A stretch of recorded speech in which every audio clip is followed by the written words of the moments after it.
रूप पाहता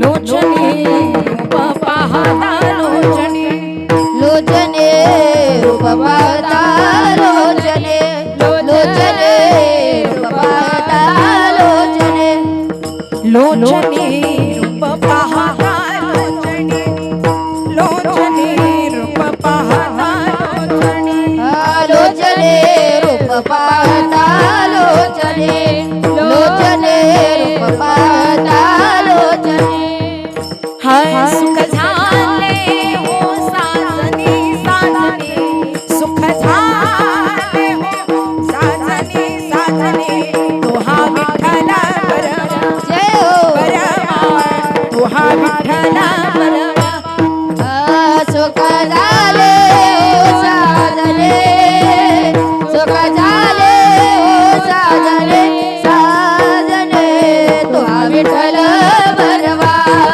बरवा तो हा विठ्ठल बरवा तो हा माधव बरवा बरवा तो हा माधव बरवा बरवा तो हा विठ्ठल बरवा बरवा तो हा विठ्ठल बरवा तो हा माधव बरवा तो हा माधव बरवा बरवा तो हा विठ्ठल बरवा बरवा तो हा विठ्ठल बरवा बहुत सुकृतांची जोडी जोडी बहुत सुकृतांची जोडी जोडे बहुत सुकृताची जोडे जोडे बहुत सुकृताची जोडे हा जोडी बहुत सुकृतांची जोडी जोडी बहुत सुकृतांची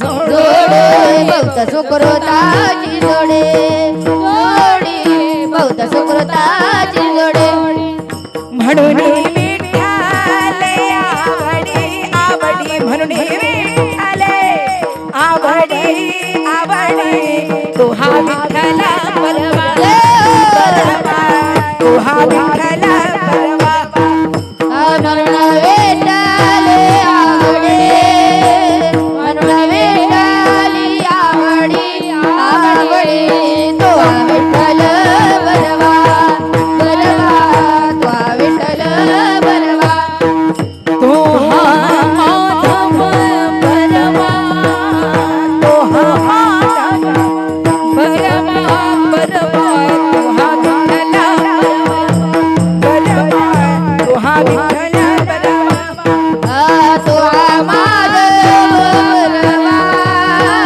तो हा माधव बरवा बरवा तो हा विठ्ठल बरवा बरवा तो हा विठ्ठल बरवा हाय सर्व सुखाचे आगर आगर सर्व सुखाचे आगर आगर सर्व सुखाचे आगर आगर सर्व सुखाचे आगर हाय आगर सर्व सुखाचे आगर आगर सर्व सुखाचे आगर आगर सर्व सुखाचे आगर आगर सर्व सुखाचे आगर बापर घुमा देवीवर देवीवर बापर घुमा देवीवर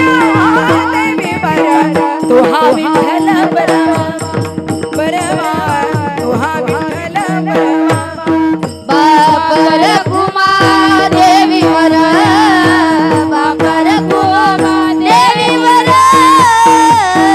तो हा विठ्ठल बरवा बरवा तो हा विठ्ठल बरवा तो हा माधव बरवा तो हा माधव बरवा बरवा तो हा विठ्ठल बरवा बरवा तो हा विठ्ठल बरवा तो हा माधव बरवा तो हा माधव बरवा बरवा तो हा विठ्ठल बरवा बरवा तो हा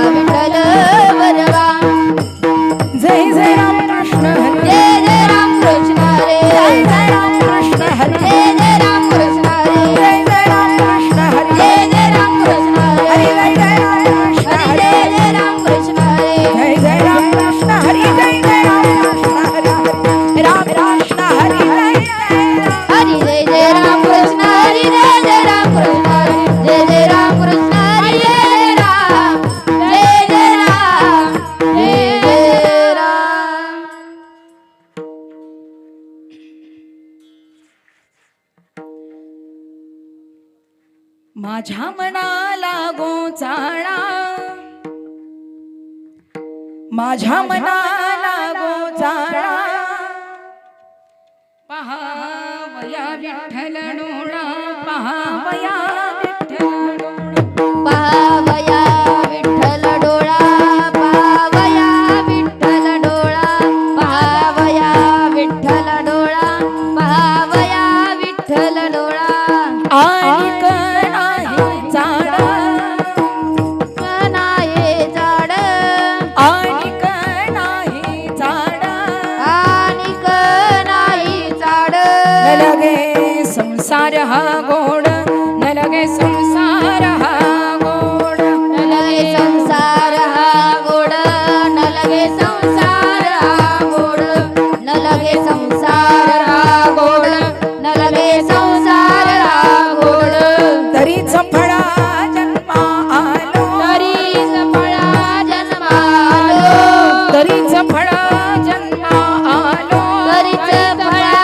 जन्मालो सरता पांडुरंगी झालो सरता पांडुरंगी झालो सरता पांडुरंगी झालो सरता पांडुरंगी झालो सरता पांडुरंगी झालो सरता पांडुरंगी झालो आणिक नाही चाडा आणिक नाही झाड आणिक नाही चाडा आणिक नाही झाड न लगे संसार हा गोड न लगे संसार हा गोड न लगे संसार हा गोड न लगे संसार हा गोड न लगे संसार हा गोड न लगे संसार हा गोड हा तुका म्हणे देवा तुका म्हणे देवा देवा तुका म्हणे देवा हा तुका म्हणे देवा देई चरणाची सेवा देई चरणाची सेवा देई चरणाची सेवा देई चरणाची सेवा देई चरणाची सेवा देई चरणाची सेवा आणिक नाही चाडा आणिक नाही झाड आणिक नाही हे आणिक नाही झाड न लगे संसार हा गोड न लगे संसार हा गोड न लगे संसार हा गोड न लगे संसार हा गोड न लगे संसार हा गोड न लगे संसार हा गोड विठोबा रखुमा जय मुबारक माई विठोबा रखुमा जय मुबारक माई विठोबा रखुमा जय मुबारक माई विठोबा रखुमा मुबारक माई विठोबा रखुमा मुबारक माई विठोबा रखुमा मुबारक माई विठोबा रखुमा मुबारक माई विठोबा रखुमा मुबारक माई विठोबा मुबारक माई रखुमा मुबारक माई विठोबा रखुमा हरे हरे विठोबा रखुमा मुबारक माई रखुमाई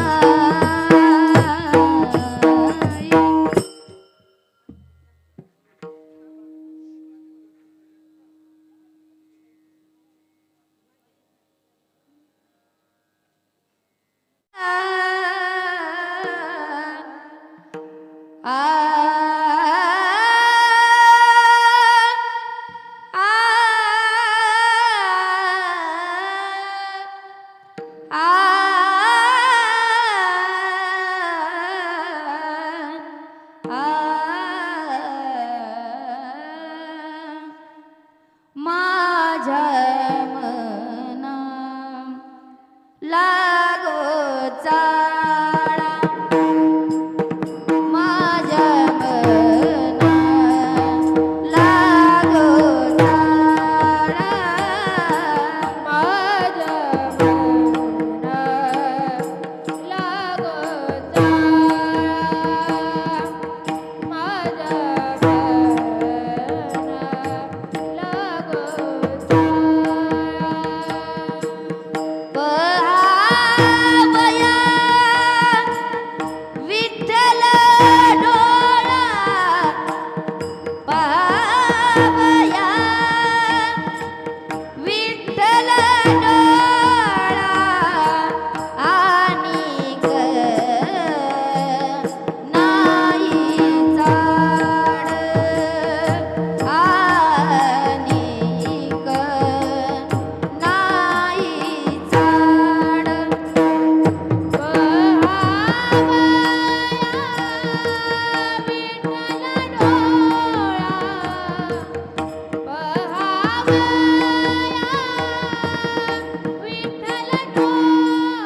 तरीच फळ जन्म आलो सरता पांडुरंगी झालो आनिक नाही चाड न लगे संसार हा गोड तुका म्हणे देवा देई चरणाची सेवा आनिक नाही चाड न लगे संसार हा गोड आ पांडुरंगा करू प्रथम नमन पांडुरंगा करू प्रथम नमन पांडुरंगा करो प्रथम नमन पांडुरंगा करो प्रथम नमन पांडुरंगा करू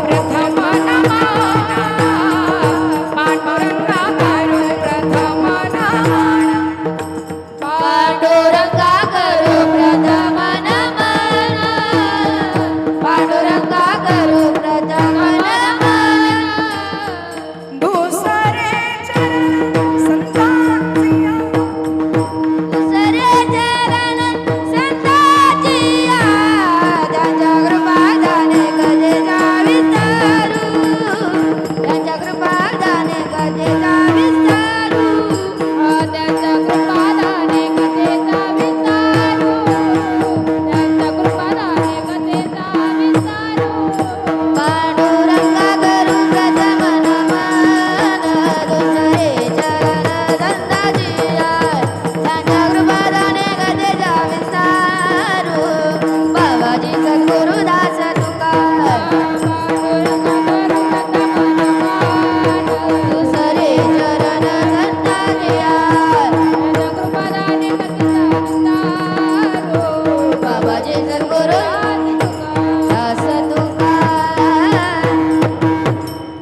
महायोग पीठे तटे भीमरथ्या वरं पुंडरीकाय दातुं मुनीन्द्रैः समागत्य तिष्ठन्तं आनन्दकन्दं परब्रह्मलिङ्गं भजे पाण्डुरङ्गम् ॐ नमोऽध्या वेद प्रतिपाद्या जय जय स्वसंवेद्या आत्मरूपा देवा तोची गणेशो सकलार्थमती प्रकाशो म्हणे निवृत्तीदासो अवधारी जोजी सेवे लागी सेवक झालो तुमच्या लागलो निज चरणा अहो स्वामी तुकया देवा यावरी न करावा भेर विठ्ठल विठ्ठल विठ्ठल विठ्ठल विठ्ठल विठ्ठल विठ्ठल विठ्ठल विठ्ठल प्रस्तुत प्रसंगी सेवेकरिता निवडलेला अभंग जगाचे जगद्गुरु देहूचे निवासी वैराग्याचे मूर्तिमंत पुतणे श्रीमंत आणि श्रीसंत माझे तुकोबाराया चार चरणांचा उत्कृष्ट असा हा अभंग असून या अभंगातून तुकोबाराया वर्णन करतात जन्माला आल्यापासून मरेपर्यंत प्रपंच करत असताना प्रपंचाला परमार्थाची जोड असल्याशिवाय जीवनाचा उद्धार होत नाही विठ्ठल विठ्ठल विठ्ठल विठ्ठल कार्यक्रमात सुरुवात करत असताना वारकरी संप्रदायाचा आराध्य दैवत माझा पांडुरंग परमात्मा पांडुरंगाला वंदन कैवल्य साम्राज्य चक्रवर्ती ज्ञानियांचे राजे योग्यांची माऊली श्री संत ज्ञानेश्वर महाराज माऊलींना वंदन पंचमवेद निर्माण करणारे देहोनिवासी जगद्वंदनीय तुकोबारायांना वंदन तुम्हा सकल माता पित्यांना वंदन तुम्हा सकल श्रोत्यांना वंदन या सकल श्रोत्यांना वंदन करत असताना माझ्या नियमाप्रमाणे माणूस म्हणून जगण्याचा अधिकार ज्या देवतेनं आम्हाला दिला कीर्तनामध्ये काही म्हणतील महाराज कीर्तनामध्ये संत आणि देव आल्यानंतर एखाद्या माणसाला बोलावण्याची गरज काय असं कदाचित वाटत असेल तर मी एक सांगेन इथं बसलेल्या जेवढ्या महिला आहेत ना एवढ्या महिलांच्या पायामध्ये जोडवा हातामध्ये बांगड्या ऐका पायामध्ये जोडवा हातामध्ये बांगड्या गळ्यामध्ये मंगळसूत्र आणि कपाळाला कुंकू बघायला मिळत आहे ते फक्त आणि फक्त माझ्या छत्रपती शिवाजी राजांमुळे म्हणून विनंती आहे क्षत्रिय कुलावतंस सिंहासनाधीश्वर राजाधिराज योगीराज श्रीमान शिवछत्रपती शिवाजी महाराज आज या गावामध्ये भव्य दिव्य असा कीर्तन सोहळा उभारलाय सर्व जमलेत राज फक्त आणि फक्त तुम्हाला वंदन करणं हे आमचं आद्य कर्तव्य आहे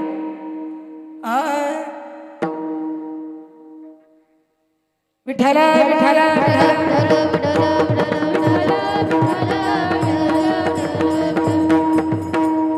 थोडासा आवाज बसलाय विठ्ठला विठ्ठला विठ्ठला विठ्ठला विठ्ठल जगद्गुरु तुकोबाराया या अभंगामध्ये सुंदर असं वर्णन करतात. देवा माझ्या मनाला चाळा लागावा, आवड निर्माण व्हावी, छंद लागावा. आज या ठिकाणी कैलासवासी श्री शंकर दादू माळी यांच्या प्रथम पुण्यस्मरणानिमित्तानं गावामध्ये घरासमोर असलेला हा पुण्यस्मरणानिमित्तानं कीर्तन सोहळा, जमलेले सर्व नातेवाईक, सर्व आप्तेष्ट, सर्व परिवार, त्याचप्रमाणे आदरणीय श्री आमचे सोमनाथ दादा पाटील, सोमनाथ दादा माळी, संपूर्ण आयुष्य आणि असणारा परिवार, सर्व कुटुंब देशसेवेसाठी अर्पण करत असताना या माळी परिवाराचं देशासाठी असलेलं विठ्ठला विठ्ठला विठ्ठल विठ्ठल विठ्ठल असू दे. जगद्गुरु तुकोबारा या सुंदर असं वर्णन करतात. देवा माझ्या मनाला चाळा लागावा, आवड निर्माण व्हावी, छंद लागावा. म्हणतात ना, असेल आवड तर मिळेल. माणसाला आवड असल्याशिवाय सवड मिळत. तुकोबारा या सुंदर असं वर्णन करतात. या मानव जन्माला आल्यानंतर माणसानं करावं काय? देवे दिला देह भजना गोमटा. आज या ठिकाणी कीर्तन सेवा चालू आहे. गावागावाची पद्धत असते, परिसरातली पद्धत असते, गावागावातली भाषा वेगळी, आपल्याकडची भाषा वेगळी, शहराकडची भाषा वेगळी. पुण्याकडे मुंबईमध्ये जर कीर्तन चालू झालं तर तिकडची भाषा वेगळी. तिकडे कीर्तन चालू झालं, एखादा माणूस कीर्तन ऐकायला निघाला, रस्त्यामध्ये जर त्याला दुसरा भेटला तर तिकडची लोक म्हणजे जरा सुशिक्षित, थोडंसं स्टँडर्ड. एखादा माणूस कीर्तन ऐकायला निघाला, रस्त्यामध्ये भेटला तर भेटणारा विचारतो कुठे चालला, तर आपण पुढचा सांगतो कीर्तन ऐकायला निघालोय, देवाचं नाव ऐकावं, पुण्य लागतं म्हणे, चला ना आपणही. हे झालं शहराकडं. आणि आमच्या गावाकडं जर कीर्तन चालू झालं, एखादा माणूस कीर्तन ऐकायला निघाला, रस्त्यामध्ये जर त्याला दुसरा भेटला तर ते भेटणारं विचारतं कसं, कुठे चालणार आपण, असं नाही. मग तो विचारणार कुठं चालणार, पुढचा सांगतो कीर्तन ऐकायला चालू आहे. ही गावा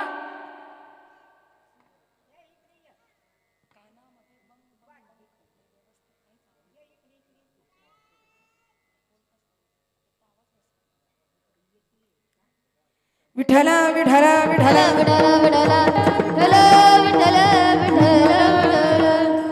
तुकोबारा या सुंदर असं वर्णन करतात. देवा अंतकरणामध्ये आवड असल्याशिवाय भगवंताच्या नामस्मरणाची आवड मुखामधून येत नाही.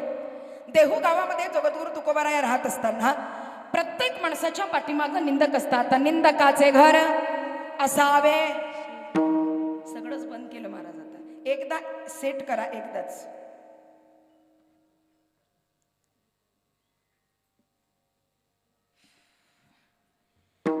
जगद्गुरु तुकोबारा या देहोगावी राहत असताना रामेश्वर शास्त्री नावाच्या माणसानं विचार केला, कुणीतरी तुकाराम महाराज देहोगावामध्ये राहतोय, कपाळाला गंध लावलाय म्हणे, गळ्यामध्ये माळा घातल्या, कीर्तनाला माणसं गर्दी करत आहेत. एखाद्याचं नाव वाढायला लागलं की लोकांना बघवत, आमची प्रगती होत असेल तर माणसाला बघवत नाही.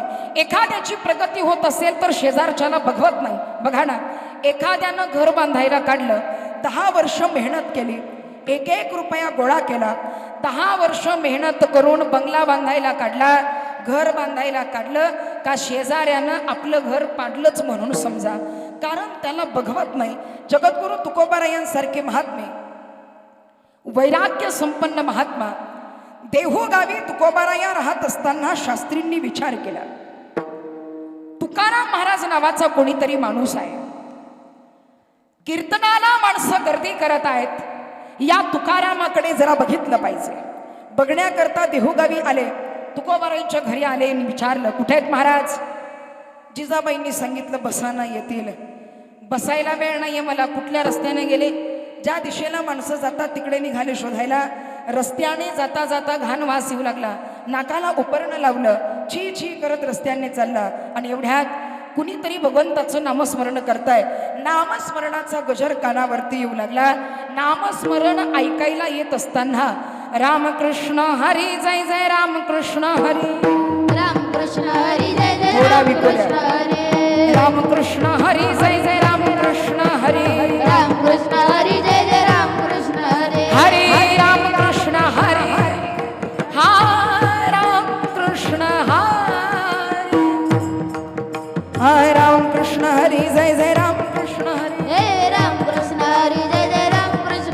हरे राम कृष्ण हरी जय जय राम कृष्ण हरी. राम कृष्ण हरी जय जय राम कृष्ण हरी. कोण मूर्ख माणूस आहे भजन करताय? जरा बघावं. बघण्याकरता शास्त्री तिथेच थांबले. समोरून तुकोबारा येतात. विचारलं, कोण हो तुम्ही? या देहाला तुकाराम असं म्हणतात. वा वा, लोकासंगे ब्रह्मज्ञान, आणि आपण जगाला ज्ञान शिकवताना एवढ्या घाणीमध्ये भजन करता. तुकाराम महाराज तुम्हाला पटतं का? तुकोबाराय म्हणतात, काय सांगू बाबा, तुझं सगळं बरोबर आहे, पण तुझं मी ऐकावं. पण माझे इंद्रिये माझंच ऐकत नाही, तर तुझं कधी ऐकतील? माझी मज झाली, थोडा विकू द्या याला. माझी मज झाली अनावर वाचा, घेतला से छंद या नामाचा घेतला से. छंद या नामाचा घेतला से. छंद या नामाचा घेतला से. माझी मज झाली अनावर वाचा. माझी मज झाली अनावर वाचा. माझी मज झाली अनावर वाचा. माझी मज झाली अनावर वाचा. छंद या नामाचा घेतला से. छंद या नामाचा घेतला से. माझी मज झाली अनावर वाचा. माझी मज झाली अनावर वाचा. माझी मज झाली अनावर वाचा. माझी मज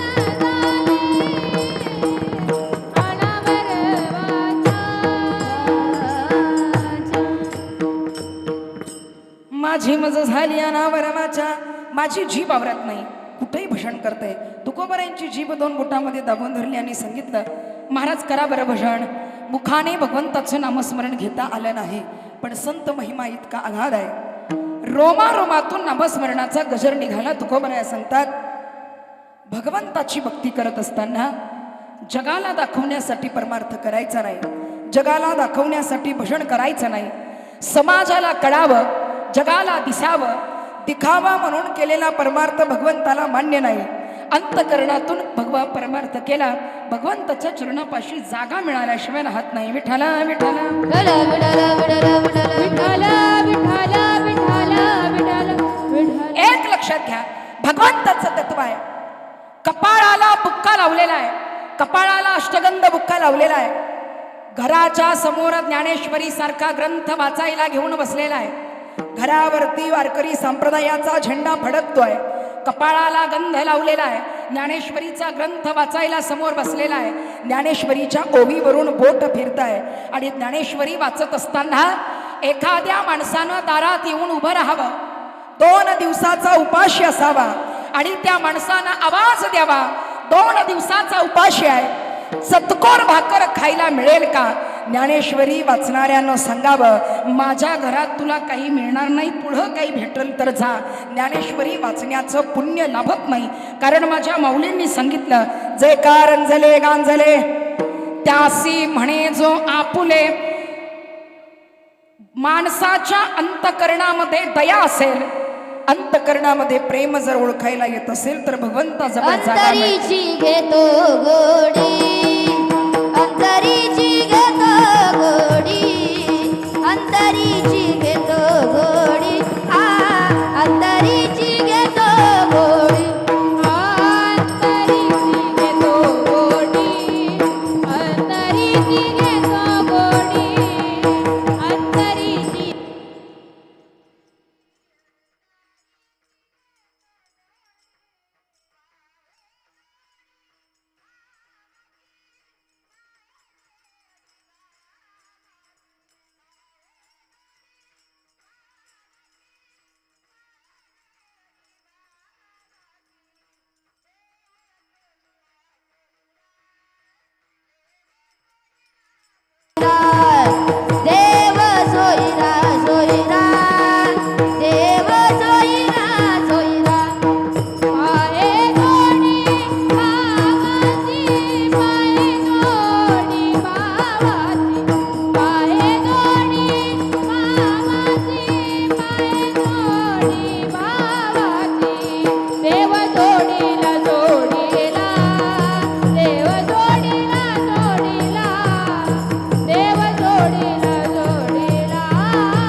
माझ्या मनाला चळा लागावा. पहावया विठ्ठल डोळा तुझं रूप डोळ्यांनी बघावं. का बघावं? माझा भगवान परमात्मा इतका सुंदर आहे. मुखमंडित रेणू चरित धेनू मधुर मुख सुंदरम, इतका देखणा माझा देव आहे. देवाचं मुख कमल बघा. का बघावं? सदय धवलहासम विठ्ठलम चिंतयामी, ज्याच्या मुखावरती सतत हास्य आहे ते भगवंताचं रूप आहे म्हणून देवाचं तोंड बघा. साध्या भाषेमध्ये ऐकायचं असेल, महाराजांनी सांगावं भगवंताचं मुखकमल बघा. आमच्या साध्या भाषेत बोलायचं ठरलं तर देवाचं मुख बघा, देवाचं तोंड बघा. का बघावं? ज्याच्या तोंडावर सतत हास्य आहे तो देव आहे म्हणून देवाचं तोंड बघा. आमची तोंड बघायला का सांगितले नाही त्याचंही कारण आहे. काही काही लोकांच्या तोंडावर 24 तास 12 वाजलेले, नाकावरची माशी हालत, सतत सडलेली तोंड. मग महाराज आता ही तर उन्हानं आमची बी तोंड आज अशी झालीत. विठ्ठला विठ्ठला विठ्ठला तुकोबरे सांगतात फोडीने गोबरे तैसा दिसे तोंडावरी. देवाच्या सुंदरतेचं वर्णन करत असताना महाराजांनी सांगितलं सावळा सुकुमार जैसा कर्दळी गावा, जैसा कर्दळी गावा. करणीचे ना पुरे, करणीचे ना पुरे, बाकी कर्दचे नवा. सावळा सुकुमार जैसा कर्दळी गावा, जैसा कर्दळी गावा. करणीचे ना पुरे, करणीचे ना पुरे, बाकी कर्दचे नवा. पुराणामध्ये वर्णन आलेलं आहे नलाची पत्नी दमयंती इतकी सुंदर होते, तिच्या लावण्याची जगामध्ये ख्याती. असं म्हणतात दमयंतीला निर्माण करत असताना ब्रह्मदेवाने चंद्राचा थोडासा अंश घेतला आणि तिला निर्माण केलं.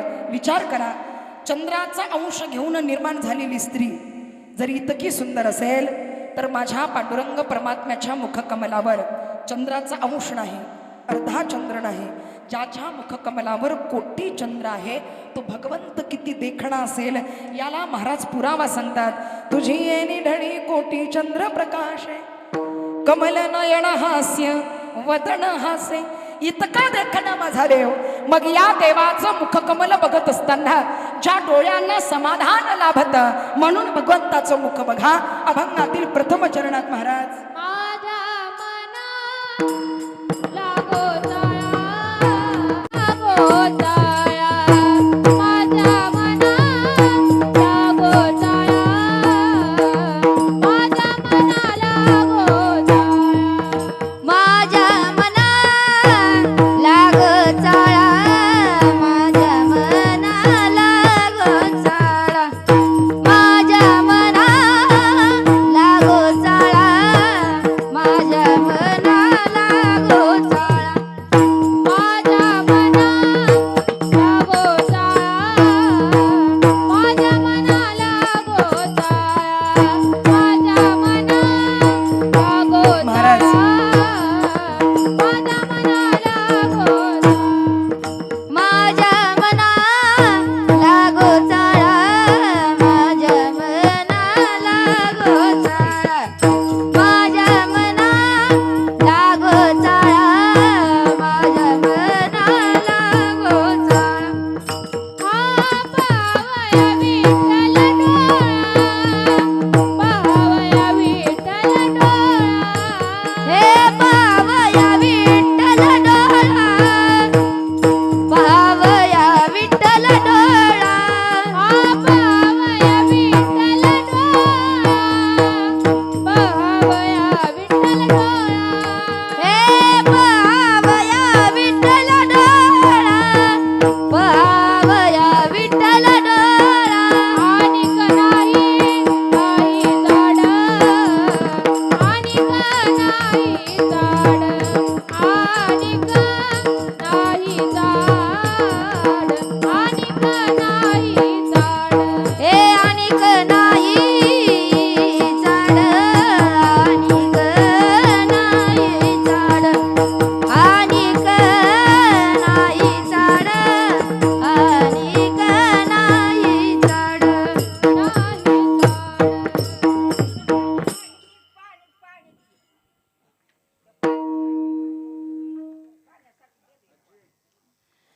विठ्ठल विठ्ठल थोडा विकू द्यायला.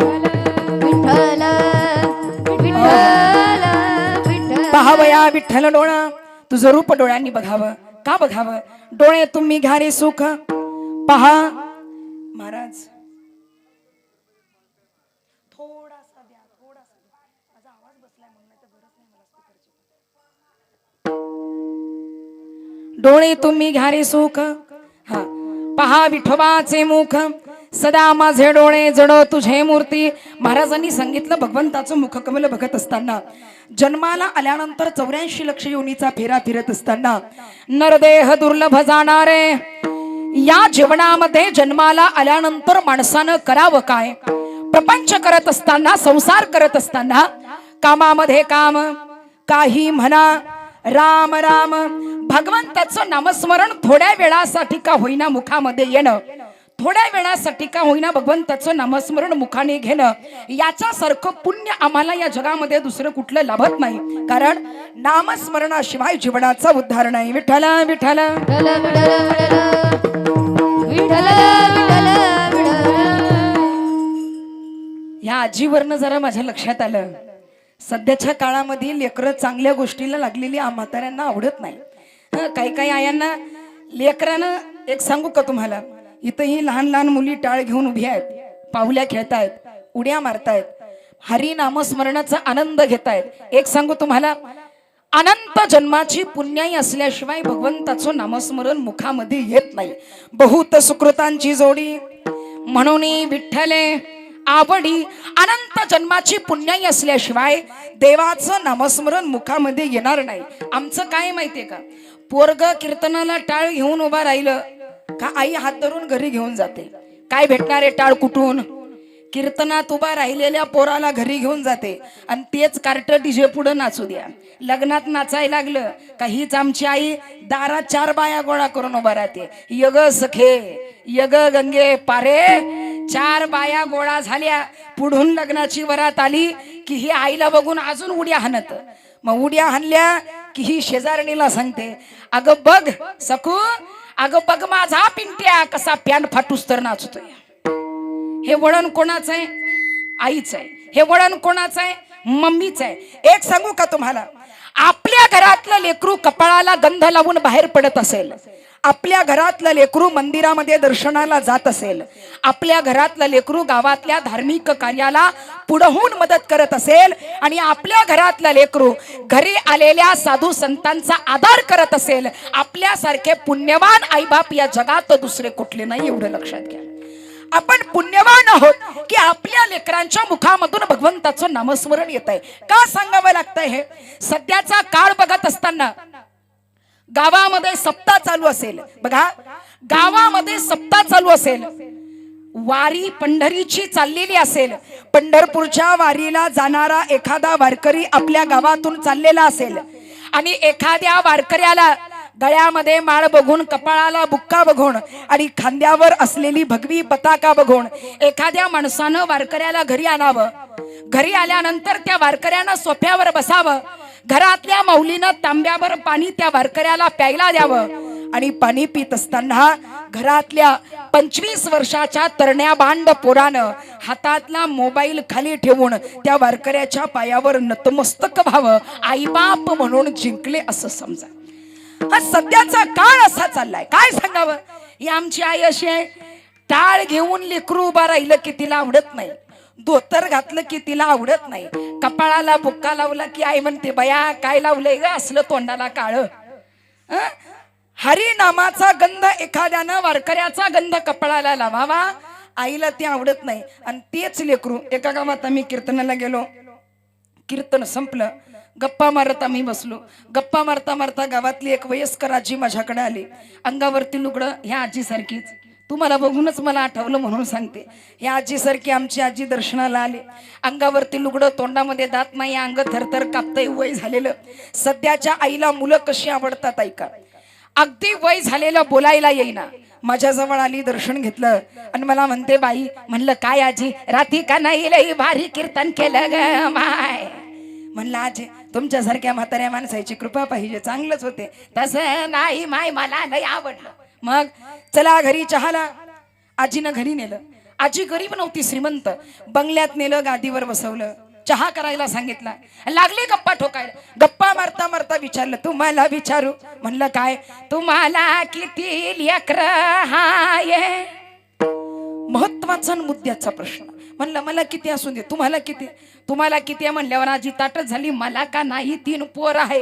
म्हणलं आजी चांगले. म्हणे तसं नाही, मग काय करतात ते ऐका. म्हणलं सांगा. काय सांगाव माझं पहिलं? मगाशी दिलेला तसा थोडा देऊ शकता का? काय सांगावं म्हणे माझं पहिलं पोरग. असं वाटत नाही 9 महिने वज वागवलं म्हणून. पांग फेडलं पोरान, पांग फेडलं ग बाया. मला वाटलं लई मोठं कुणीतरी असावं. म्हणलं आजी काय करतय पोर? आजी म्हणली काय सांगू, माझं पहिलं पोरग. एवढा मोठा बंगला त्यानंच बांधला, 4 गाड्या त्यानंच घेतल्या. म्हणलं करतय काय? काय सांगव म्हणे माझा लेक गावाच्या बाहेर हातभट्टी लावली.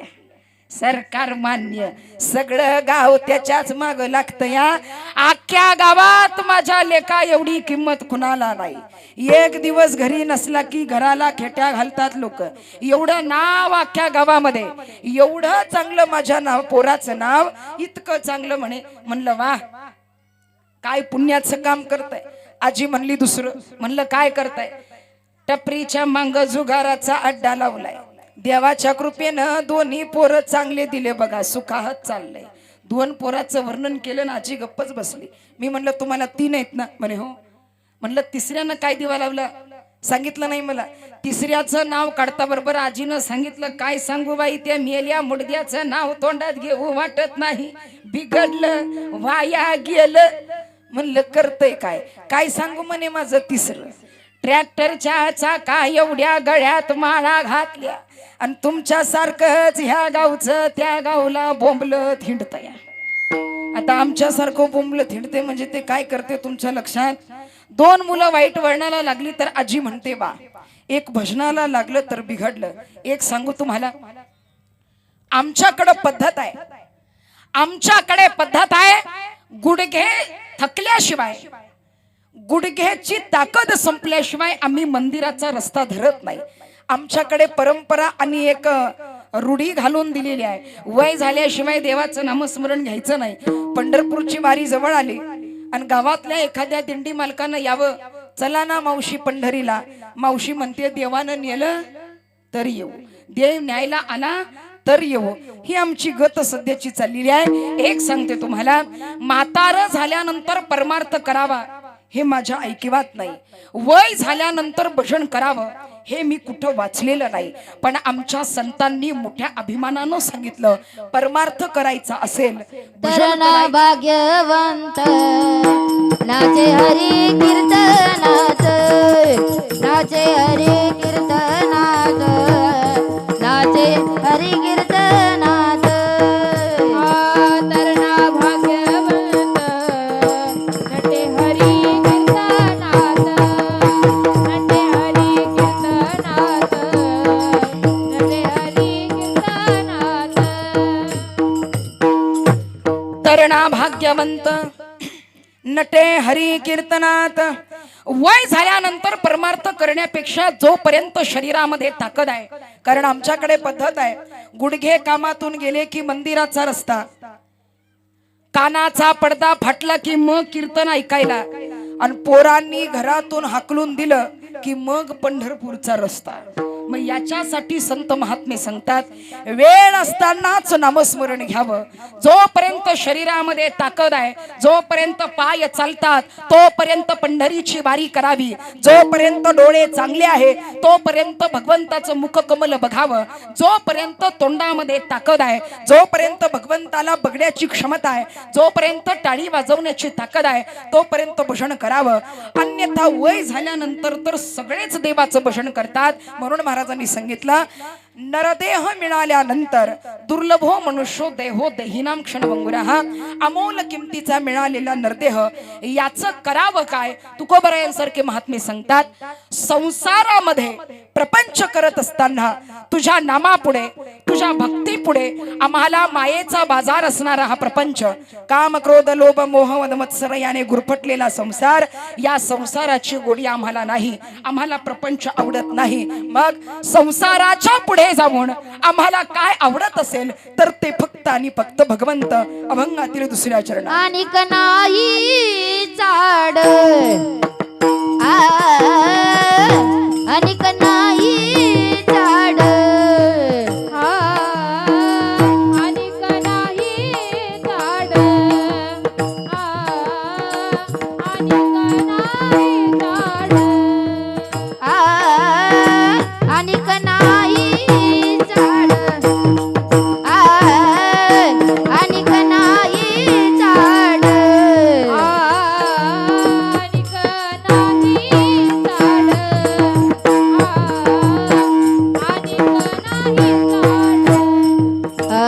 न लगे संसार हा गोड, न लगे संसार हा गोड, न लगे संसार हा गोड, न लगे संसार हा गोड, न लगे संसार हा गोड, न लगे संसार हा गोड अनिक नाही चाड अनिक नाही चाड न लगे संसार हा गोड, न लगे संसार हा गोड, न लगे संसार गोड, न लगे संसार, न लगे संसार, न लगे संसार हा गोड अनिक नाही चाड अनिक नाही चाड.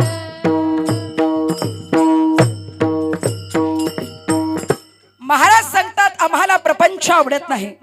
पूर्वीचा परमार्थ अवघड होता, आताचा सोपा झाला. पूर्वीचा संसार अवघड होता, आताचा संसार सोपा झाला. पूर्वीचा परमार्थ एवढा अवघड होता. 60,000 वर्ष तपश्चर्या केली विश्वामित्राने. लोखंडाचं पीठ खाऊन जगला म्हणतात तो माणूस. विचार करा, लोखंडाचं पीठ खाऊन तर अडकल्या मशनीत. एवढा अवघड खेळ होणार आहे, कारण सगळं जग मशनीवर चालतंय, सगळं जग सोशल मीडियावर चालतंय. पण एक सांगू का तुम्हाला, या जगाच्या पाठीवर भगवंताची भक्ती करत असताना एखाद्या राजकारणातील काम करून घ्यायचं असेल, घराचं काम करून घ्यायचं असेल तर एखाद्या धनाढ्याची सही लागते, धनाचा वशिला लागतो.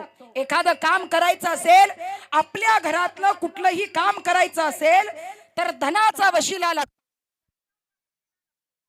ची साडी जोपर्यंत भावाकडून मिळते तोपर्यंत बहिणीनं भावाला राखी बांधावी. आणि एकदा का भावानं बायकोचं ऐकून 500 रुपयाची साडी बहिणीला साडीच्या ओटीमध्ये टाकली की बहीण भावाचं नातं संपलं म्हणून बहीण लगेच सांगते, 5,000ची साडी देणारा माझा भाऊ 500च्या साडीवर जर येत असेल तर मला तुझ्या घरी राखी बांधायला यायचं. हे बहिणीचं नातं बघायला मिळतं. नवरा बायकोच्या नात्यातला विचार जर आम्ही केला तर बघा, बाईला म्हणे खरं मरता तरी म्हातार झाल्यानंतर जेव्हा वय थकायला लागतं, नाकातनं शेंबूड वाहायला लागतो, तोंडातनं लाळ वाहायला लागते, तेव्हा ज्या बायकोला तरुण असताना मेकअप साठी 10,000 दिलेले असतात, माहेरी जाण्यासाठी 15,000 दिलेले असतात, तीच बायको नवऱ्याला म्हणते हे एकदा मेलेलं बरं, हे जिवंत नको, एकदा वर गेलेला चालेल पण हे जगायला नको. हे कोण म्हणतं? बायको म्हणते. जोपर्यंत राखीची किंमत आहे तोपर्यंत बहीण आहे, जोपर्यंत वय होत नाही तोपर्यंत बायको आहे, जोपर्यंत बापाच्या नावावर प्रॉपर्टी आहे, जोपर्यंत बापाच्या नावावरती संपत्ती आहे तोपर्यंत मुलगा बापाचा आहे. ज्या दिवशी बापाची संपत्ती संपली, ज्या दिवशी बापाची इस्टेट संपली, त्या दिवशी सगळं बापाचं म्हणून संपलं समजा. मग हे सगळं घडत असताना माझे महाराज सांगतात, नातं असेल, पत्नीचं नातं असेल, भावाचं नातं असेल, मुलाचं नातं असेल, बहिणीचं नातं असेल, या सगळ्या नात्यांमध्ये आपला निस्वार्थपणे कसल्याही प्रकारची अपेक्षा न करता आपला सांभाळ करणारं जे नातं असेल तर ते भगवंताचं नातं आहे. म्हणून देवाशी जवळीक करावी, भगवंताशी जवळीक करावी. विठ्ठला विठ्ठल.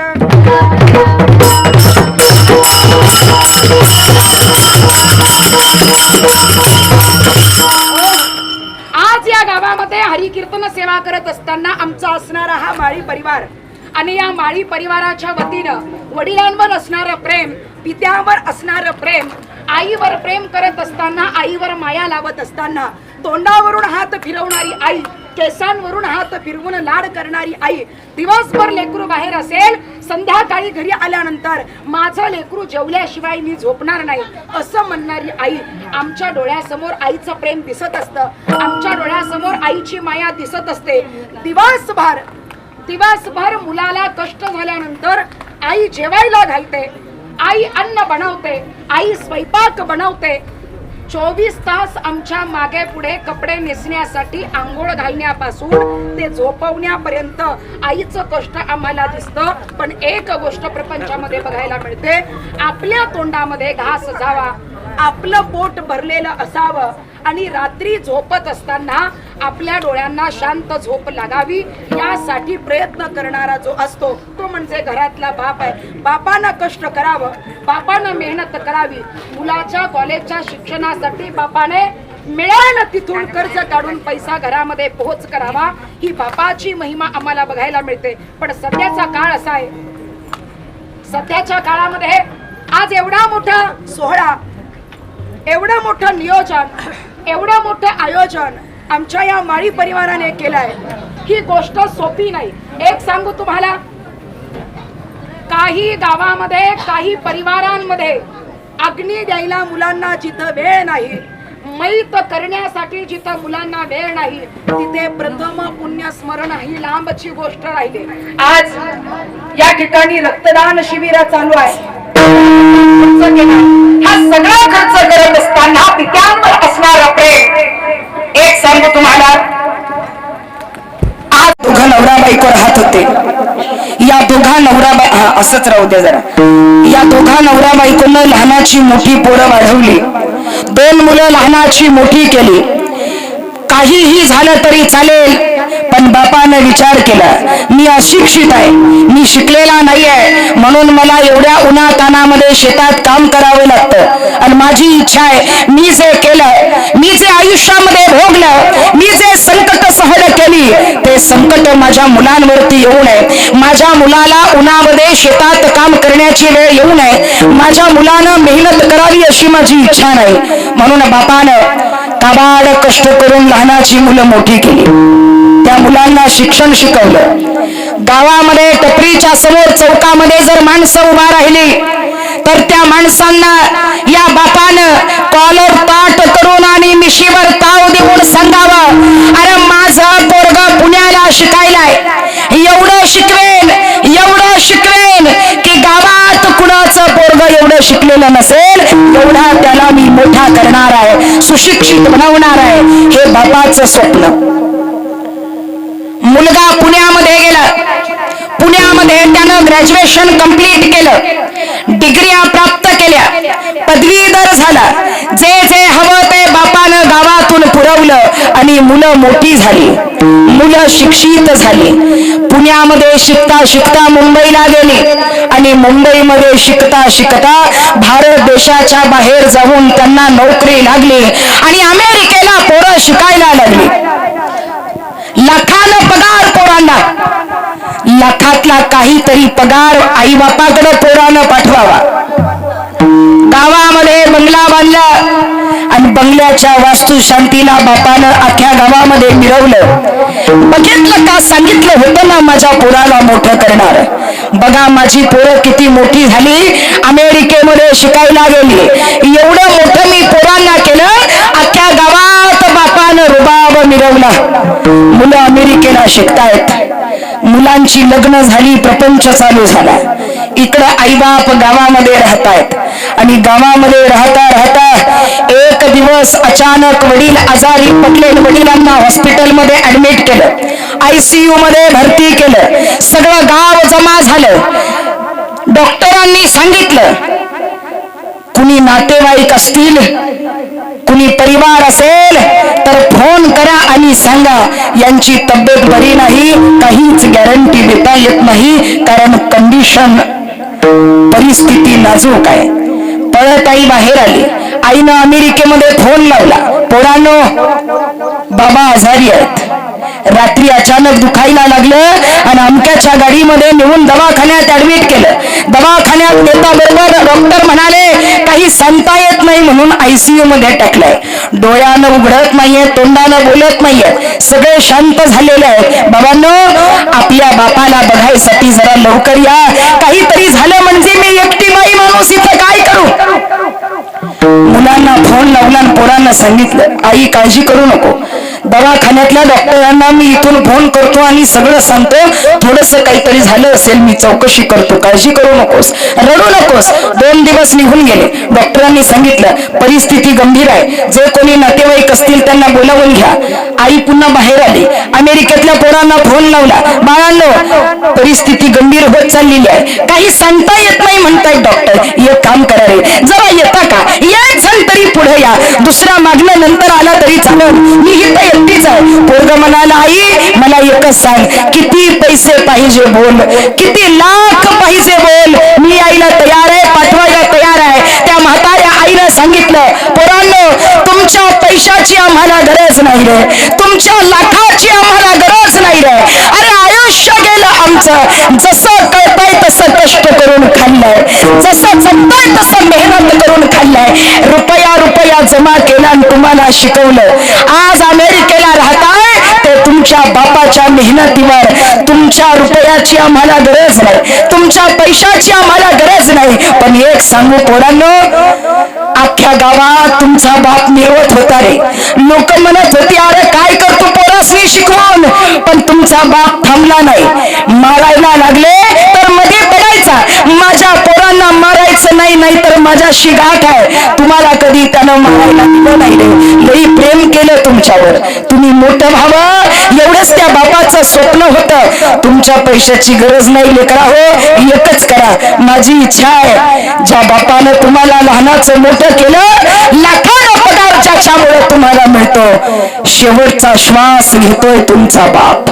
जमत असेल तर लवकर या, बापाचं तोंड तुम्ही बघावं आणि शेवटी जाता जाता तुमच्या बापानं तुमचं तोंड एकदा बघावं अशी माझी इच्छा आहे. या रे लवकर लेकरांनो. फोन लावला बापा, आईनं, पोरगा म्हणाला प्रयत्न करतो आई, लवकरच निघण्याचा प्रयत्न करतो. 1 दिवस गेला आणि डॉक्टरांनी सांगितलं आता परिस्थिती आमच्या हाताच्या बाहेर गेलेली आहे, आम्ही आता शेवट ठेवू शकत नाही. आणि संध्याकाळी वडिलांचा जीव गेला, वडील स्वर्गवासी झाले. आई बाहेर आली, पोरांना फोन केला, तुम्हाला सांगितलं होतं रे शेवटचं बघायचं होतं बापाला, तुम्हाला एकदा तोंड दाखवलं असतं तरी बरं झालं असतं, पण जाऊ द्या आता वडील गेले, एकच काम करा, निघाले असाल तर शेवटचा खांदा पोरांनीच द्यायचा असतो. अग्नी हा पोराला, बापाला पोरांनीच द्यायचा असतो रे बाबांनो, लवकर या. येतोच आई. मुलाचा आवाज ऐकला, वडिलांना घरी आणण्यात आलं. 1 दिवस निघून गेला पण मुलाचा पत्ता नाही.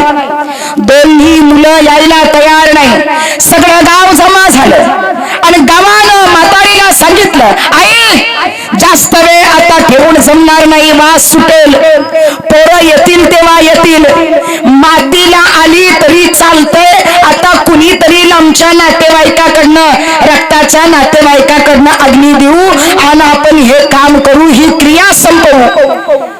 तिरडी बांधली, तिरडीवरती वडिलांचा प्रेत टाकलेला आहे, समोर मडकं धरलेला आहे आणि 4 जण खांदा लावायला समोर आले.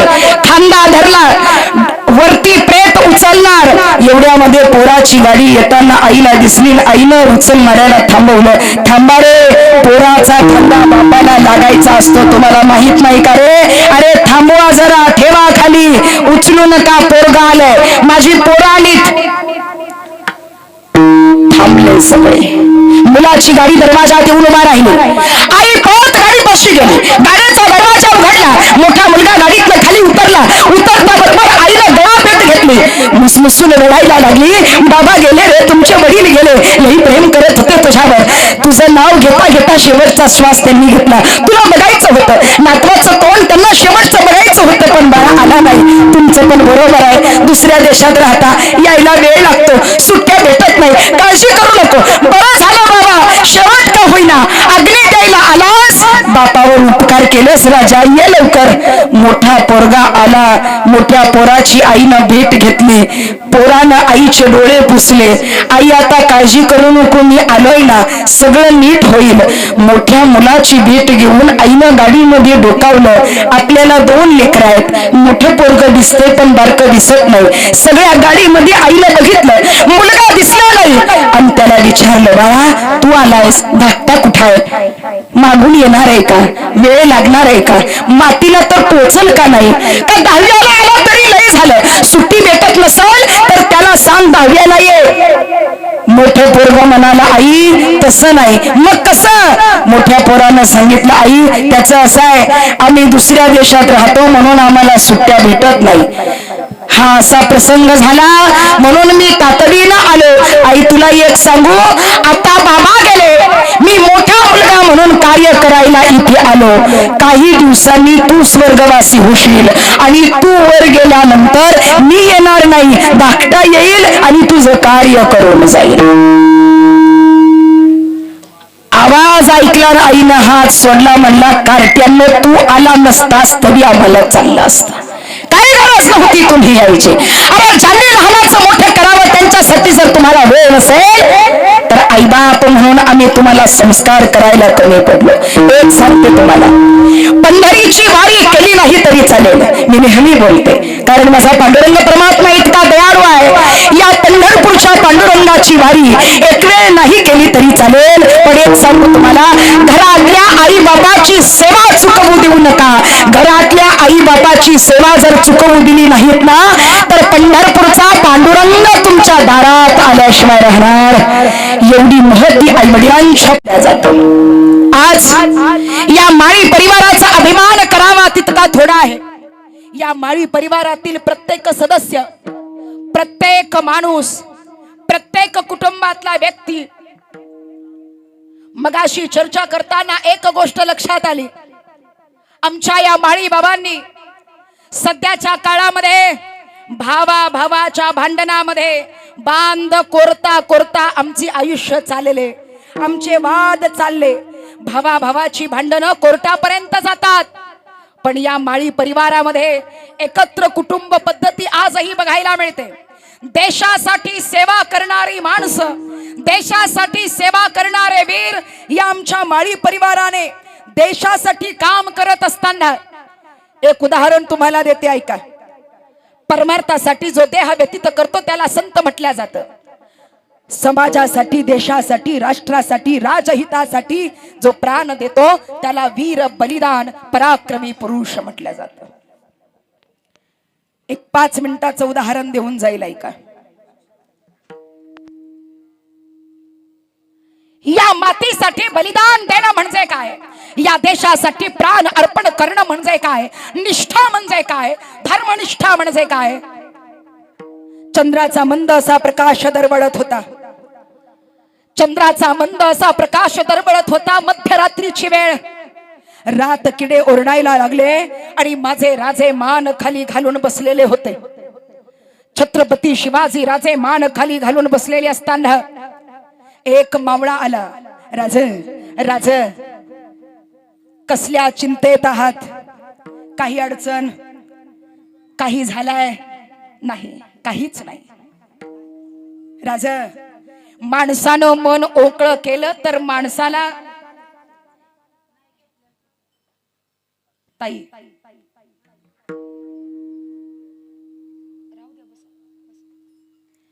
माणसानं माणसाजवळ बोललं तर माणसाचं मन मोकळं केलं असं समजतात. बोलावं राज, काय झालंय सांगा. माझ्या राजांनी सांगितलं, सिद्धी जोहरचा वेढा पडलाय, तह भयंकर कठीण आहे, शत्रूकडे सैन्य जास्त आहे आणि आपल्याकडे सैन्य कमी आहे. मुठभर सैन्य घेऊन जर लढायला गेलो तर पराजय निश्चितच आहे. काय करावं कळत नाही म्हणून बसलो आहे. मावळा म्हणाला, राज चिंता करू नका, निरोप द्या त्या सिद्धीला, म्हणावं छत्रपती शिवाजी राजे तहाची बोलणी करण्यासाठी येत आहेत, तयारी चालू करा. क्षणभर राजांनी मावळ्याकडे बघितलं आणि मागचा पुढचा कसलाही विचार न करता सिद्धीकडे निरोप पाठवला, आम्ही येतोय, तयारी चालू करा. विचार करा महाराज, आजकालचे राजकारणी सामान्य माणसाचं ऐकून कधी निर्णय घेत नाही, पण सामान्य माणसाचं ऐकणारा माझा राजा होता आणि म्हणून तो छत्रपती होता. माझ्या राजांनी सांगितलं, आम्ही येतोय. सैन्य निघालं. एका पालखीमध्ये राजा बसलेलं होतं, एका पालखीमध्ये राजा बसलेलं होतं आणि एक पालखी रिकामीच.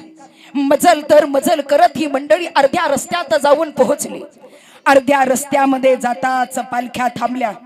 राजे पालखीतून बाहेर आले. समोर उभा होता तो शिवाजी काशीद नावाचा मावळा.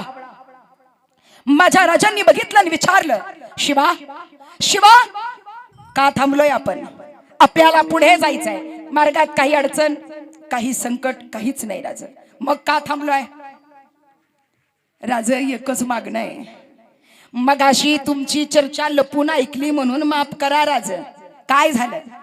एका पालखीमध्ये राजा तुम्ही बसलात, पण एक पालखी रिकामी आहे. या रिकाम्या पालखीमध्ये कुणीतरी बसणं आवश्यक आहे. मग राजा जरा बघा माझ्याकडे, जरा बघा माझ्याकडे, सांगा राजा काय दिसतंय तुम्हाला, राजा काय दिसतंय तुम्हाला? माझ्या राजांनी समोर बघितलं. अरे तुझे डोळे तर माझ्या डोळ्यासारखेच आहेत रे राजा. नुसतं डोळ्याच नव्ह, तुमचे कान आणि माझे कान सारखेच आहेत, तुमचं नाक आणि माझं नाक सारखंच आहे. राजांच्या खांद्याला खांदा लावला या मावळ्यानं आणि मावळा म्हणाला, राजा तुमची उंची आणि माझी उंची सारखीच आहे, दिसतो तुमच्यासारखा, आहे तुमच्यासारखा. एकच मागणं आहे राजा, तुमच्या अंगावरचे कपडे, तुमच्या अंगावरचं वस्त्र, दागिने आणि डोक्यावरचा झिरेटोप या मावळ्याला परिधान करायला द्याल राजा. अरे काय म्हणायचंय मला समजलं नाही. राजा एकच म्हणणं आहे, साधं सोपं. काय? हिंदवी स्वराज्याच्या लढाईमध्ये सामान्य मावळा म्हणून लढत आलोय राजा, पण आज मात्र छत्रपती शिवाजी राजा म्हणून लढायचा आहे, छत्रपती शिवाजी राजा म्हणून लढायचा आहे. पोशाख परिधान केला, अंगावरती पोशाख चढवला, डोक्यावर जिरेटोप घातला, कमरेची तलवार अडकावली, कपाळी श्वगंध लावला. राजा जरा बघा माझ्याकडे, दिसतोय ना तुमच्यासारखा? काही कमी तर राहिलेलं नाही ना? काही राहिलं असेल तर सांगा. सगळं परिधान केलंय बघा. काही राहिलंय? शत्रूच्या सैन्यात गेल्यानंतर मला कुणी ओळखणार तर नाही ना की हा राजा नाहीये? माझ्या राजानं समोर बघितलं, स्वतःच प्रतिबिंब समोर उभं होतं. कपाळी शिवगंध, माथे जटाभार, गळ्यामध्ये कवड्यांची माळ, मोत्याचा कंठा, अंगावर राजेशाही पोशाख, कमरेला भवानी समशेर, जिला दुधारी तलवार म्हणावं, आणि मुखामध्ये जगदंब जगदंब जगदंब. शोभतो श्री खरा शिवाजी राजा, अगदी माझ्यासारखा, माझ्याहूनही सुंदर. पण एकच कमी राहिलंय. काय राहिलंय राजा? काय राहिलंय? ही एकच राहिलंय. अरे शिवाजी राजा अनवाणी पायाचा बरा दिसत नाही रे. माझ्या राजांनी पायातले जोडे काढले. शिवा, हे जोडे पायात घाल, म्हणजे पूर्णपणे शिवाजी राजा होशील. या शिवाजी मावळ्यानं हे जोडे हातात घेतले. या जोड्यांकडे बघितलं आणि मावळा म्हणाला, राजा हे जोडे घेण्यासाठी चाललाय? अगं होय, एकदा तुमच्या छत्रपती शिवरायांना बघायचंय, एकदा तुमच्या राजांना बघायचंय. पाडली जाणारी मंदिरं थांबवण्यासाठी, कापल्या जाणाऱ्या गायी बंद करण्यासाठी, भर रस्त्यावर आई बहिणीच्या अंगावर टाकल्या जाणारा हात आणि भार चौकात आमच्या लेकी बाळीच्या अंगावरचा काढून फेकलेलं वस्त्र, हे सगळं थांबवण्यासाठी जो राजा लढतोय, जो राजा हिंदवी स्वराज्य स्थापन करतोय, एकदा त्या देवतेला बघायचंय, एकदा तुमच्या छत्रपतींना बघायचंय. मला बघायला मिळेल, तुम्हाला बघायला आणण्यासाठी माझ्या पत्नीला इथं आणू शकत नाही, म्हणून मी तिला सांगितलं, माझ्या राजांना बघायचंय, माझ्याकडे बघ. अगं माझे डोळे, माझं नाक, माझं कान, माझी उंची, माझी छाती सगळं माझ्या राजासारखं आहे, काहीच फरक नाही. तिला खोटं वाटतंय. एक काम करा, तिकडे गेल्यानंतर जर काही माझं बरं वाईट झालं, माझं शरीर परत आलं, तरी एकच करा राज, माझा वेश परिधान करून माझ्या परिवाराला एकदा दर्शन द्या. राज एकदा दर्शन द्या. अरे तुला तर म्हणतोय जाऊ नकोस, परिवार पाठीमागा आहे, परिवाराची काळजी नाही राज, आता माघार घ्यायची नाही. मावळा निघाला. सिद्धी जोहरच्या तहा जवळून जात असताना एका शिपायानं पालखी अडवली. पालखीचा पडदा बाजूला करा. मशाल समोर धरता बरोबर एकानं सांगितलं, अरे हा तर शिवाजी राजा आहे, पकडा याला. छत्रपती शिवाजी राजा समजून मावळ्याला पकडण्यात आलं आणि हा मावळा सिद्धीच्या समोर नेऊन उभा केला. सगळी जमली. राजा बोलतात कसं, राजा चालतात कसं, राजांचा रुबाब काय, प्रत्येक जणाने गर्दी केली. सिद्धीने विचारलं, तुम्हीच का राजे? छाती ठोकून मावळ्यानं सांगितलं, अरे भय मीच छत्रपती शिवाजी राजे भोसले. बोलायला सुरुवात झाली आणि बोलता बोलता तिथं बसलेल्या एका माणसाला संशय आला. समोर उभा आहे तो राजा नाही आहे, पण याला ओळखायचा कसा? ज्याला संशय आला तो होता फाजल खान, अफजल खानाचा मुलगा. या फाजलाच्या लक्षात आलं, समोर उभा आहे तो शिवाजी राजा नाही आहे, काहीतरी चुकताय. लक्षात आलं. प्रतापगडच्या रणसंग्रामावेळी अफजल खानाच्या छावणीमध्ये राजे जात असताना राजे छावणीमध्ये गेले. अफजल खान उठून उभा राहिला. या आव राजे हमारे गले मिलो म्हणता बरोबर राजांची गळाभेट झाली आणि गळाभेट घेत असताना अफजल खानानं दगा केला आणि राजांवरती वार केला.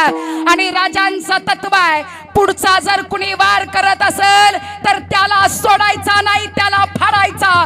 राजांनी खानाचा कोथळा फाडून बाहेर काढला आणि खान ओरडला, दगा.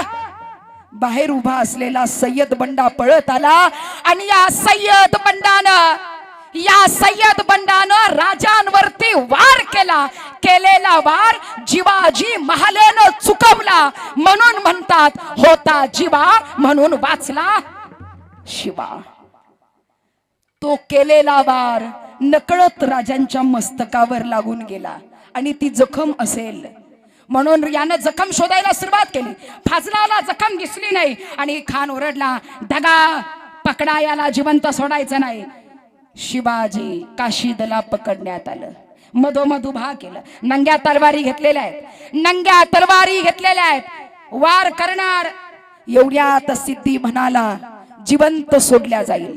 घरी परिवार वाट बघतोय, तुला जिवंत सोडल्या जाईल. एकच सांग, तुझ्या राजाची पालखी कुठल्या दिशेनं गेली एवढा मार्ग आम्हाला सांग, तुला जिवंत सोडल्या जाईल. माझा मावळा म्हणाला, अरे येडा की खुडा, माझ्यासारखे लाख लाख मावळे पणाला लागले तरी चालतील, पण लाखाचा पोशिंदा मात्र जगलाच पाहिजे, लाखाचा पोशिंदा जगलाच पाहिजे.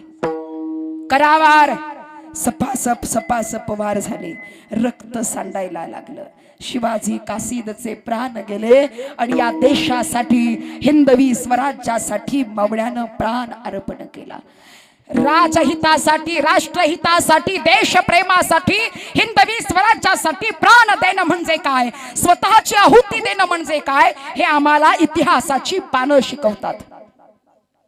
आमचे कल्याण दादा माळींची एक विनंती, एक आग्रह.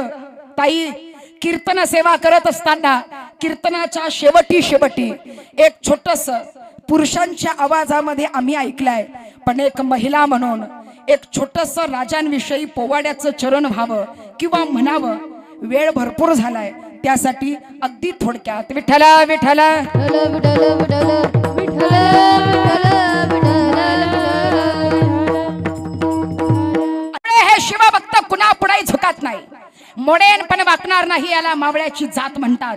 माझे मावळे झुकतील, चंद्रकोर शोभते मावळ्यांच्या माथ्यावर. अरे चंद्रकोर शोभते मावळ्यांच्या माथ्यावर आणि शिवभक्तांचे मस्तक झुकते फक्त आणि फक्त शिवरायांच्या चरणावर, शिवरायांच्या चरणावर. छत्रपती शिवरायांच्या विचारांनी चाललेला आमचा महाराष्ट्र, शिवरायांच्या तत्वांनी चालणारा आमचा महाराष्ट्र, परस्त्री माते समान जाण हे जगद्गुरु तुकोबारा यांनी समाजासमोर उपदेश ठेवला.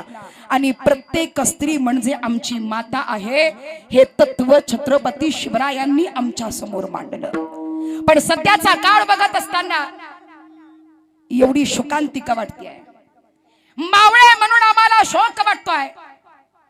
सध्याचा काळ जर बघायला लागला, 3 वर्षाच्या लेकरावर अन्याय झाला, 4 वर्षाच्या मुलीवर बलात्कार झाला, एवढ्या वाईट नजरा माणसांच्या वाढायला लागल्या, विकृती वाढायला लागल्या. इथं बसलेल्या जेवढ्या महिलांच्या पोटाला मुलगी असेल ना, जेवढ्या इथं मुलींच्या आया बसलेल्या आहेत, प्रत्येक पोरीच्या आईला एकच सांगणं आहे माझं, आपल्या पोरीला एक गोष्ट शिकवायची.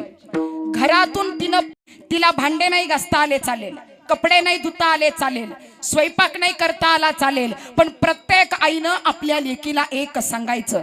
तिनं घरातून पाय बाहेर टाकला की तिला सांगायचं, बाळा रस्त्याने बाहेर जात असताना कुठल्या माणसानं तुझ्याकडे बघितलं, कुठल्या पुरुषानं वाईट नजरेनं तुझ्याकडे बघितलं, पायातला पायतान काढून तिथंच त्याला हाणायची हिम्मत बाळा तुझ्यात असली पाहिजे.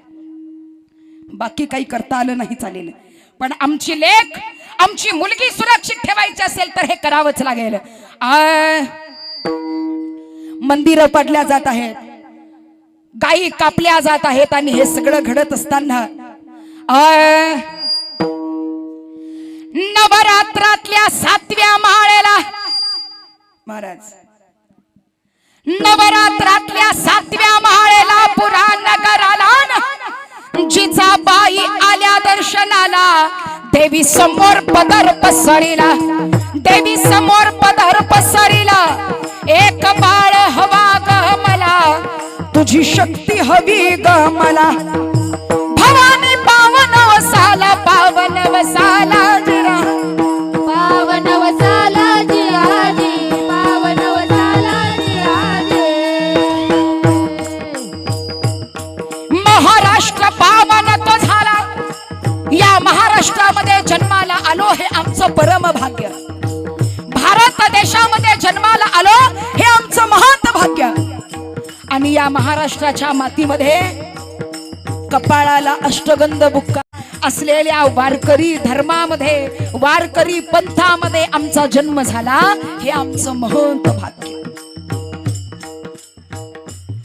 महाराष्ट्र पावन तो झाला, जन्म दिला शूरवीराला, साधू संत मर्द मराठ्याला, साधू संत मर्द मराठ्याला, राणा प्रताप शिव वीर शिवबाला, नमन माझे महाराष्ट्राला, महाराष्ट्राला महाराष्ट्राला जिराजी, महाराष्ट्राला जिराजी, महाराष्ट्राला जिराजी. या महाराष्ट्राच्या मातीमध्ये काय घडतंय मंडळी ऐका. छत्रपती शिवरायांचा गर्भ पोटामध्ये वाढायला लागला, छत्रपती शिवरायांचा गर्भ पोटात वाढायला लागला. माहुली किल्ल्याला वेढा सैन्याने दिला, आणि या किल्ल्यातून ही मंडळी भुयारातून बाहेर पडायला लागलेली आहे. 7 महिन्याची गरोदर बाई घोड्यावर बसलेली आहे. 7 महिन्याच्या गरोदर बाईनं घोड्यावर बसावं, लगाम खेचला, आणि राजमाता जिजाऊ साहेबांचा घोडा सह्याद्रीच्या दर्या खोऱ्याने दौडायला लागला, सह्याद्रीच्या दर्या खोऱ्याने दौडायला लागला. मारुनी टाच घोड्याला, घोड्यावर स्वार समयाला, घोड्यावर स्वार समयाला, एके दिवशी मध्यरात्रीला गर्भात शिकवी बाळाला शिकवी बाळाला जी आजी शिकवी बाळाला जी आजी. काय घडतंय मंडळी ऐकाय. माहुली किल्ल्याला वेढा दिल्यानंतर रात्रभर साहेबांनी दौड करावी. रात्रभरच्या दौडेनंतर जुन्नर या गावाजवळ येऊन पोहोचावं आणि जुन्नर या गावाजवळ पोहोचल्यानंतर लखोजी रावांनी साहेबांना आवाज दिला, ही जागा चांगली नाही, इथं सुरक्षा नाही, इथं शिपाई नाही, आमच्या सोबत सिंदखेड राजाला चला. म्हणत असताना बापानं म्हणावं, पोरी चल माझ्या सोबत. आमच्या महाराष्ट्राच्या मातीतली मर्यादा ऐका, काय परंपरा होत्या, काय रूढी होती. राजमाता जिजाऊ साहेबांसारखं व्यक्तिमत्व. वडिलांनी लेकीला म्हणावं, पोरी चल माझ्या सोबत. मुलीचं उत्तर काय आहे, आबा मी तुमच्या सोबत आले असते पण येऊ शकत नाही. त्याचं कारण, मी जरी मुलगी जाधवांची असेल ना आबा, मी जरी मुलगी जाधवांची असेल ना आबा, पण सून मात्र भोसल्यांची आहे, सून मात्र भोसल्यांची आहे. म्हणून एके दिवशी सह्याद्री हसला, आनंद त्याला कसला. मुलगा झाला शहाजी राजाला, शिवनेरीवर बाळ जन्माला. रेशमाची दोरी पाळण्याला, जिजामाता हलवी बाळाला. शिवाजी ठेवलं नावाला, ठेवलं नावाला, ठेवलं नावाला जी आजी, ठेवलं नावाला जी आजी.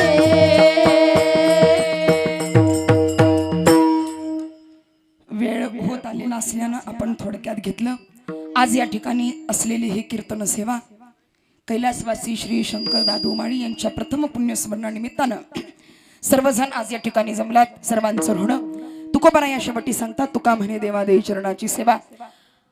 84 लक्ष योनीचा फेरा बिरून मानव जन्म जर मिळालेला असेल तर या मानव जन्माने भगवंताच्या चरणाशी नतमस्तक व्हावं. संत सांगतात, नामा म्हणे आम्ही पायल चिरे वर संत हिरे पाय देते.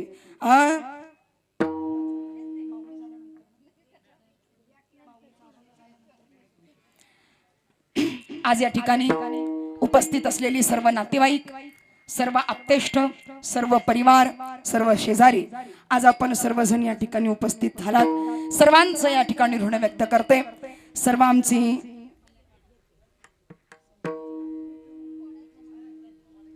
विठो माऊली वारकरी शिक्षण संस्था, या संस्थेतील आमच्या सर्व विद्यार्थिनी आज या ठिकाणी उपस्थित आहे. सर्वांचं अंतकरणातून ऋण. त्याचप्रमाणे आमच्या हरिभक्तपरायण सुप्रियाताई महाराज,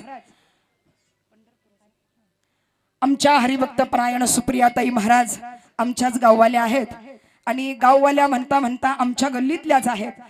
अनिल नगर मधील रहिवासी. येता बरोबर आमच्या ताईंनी प्रश्न केला की ताई आपली आई तिथे दिसत नाही.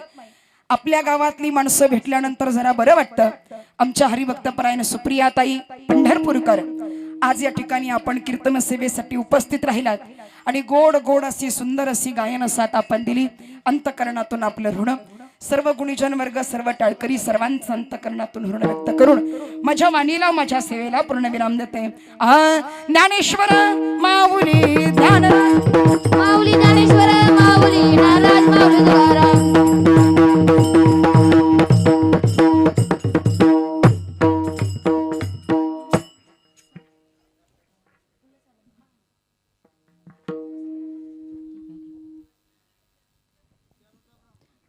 सर्वांनी उठून उभं राहायचंय जागेवरती.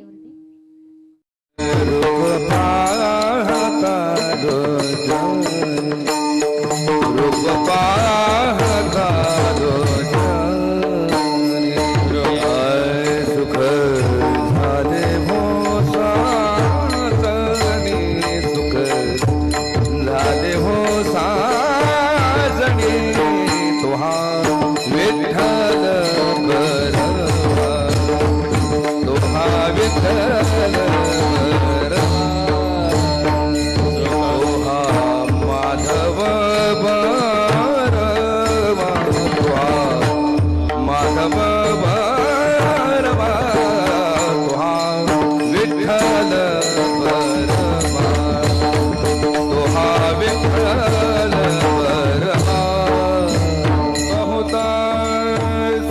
देवताची जोडी म्हणून विठ्ठले आवडे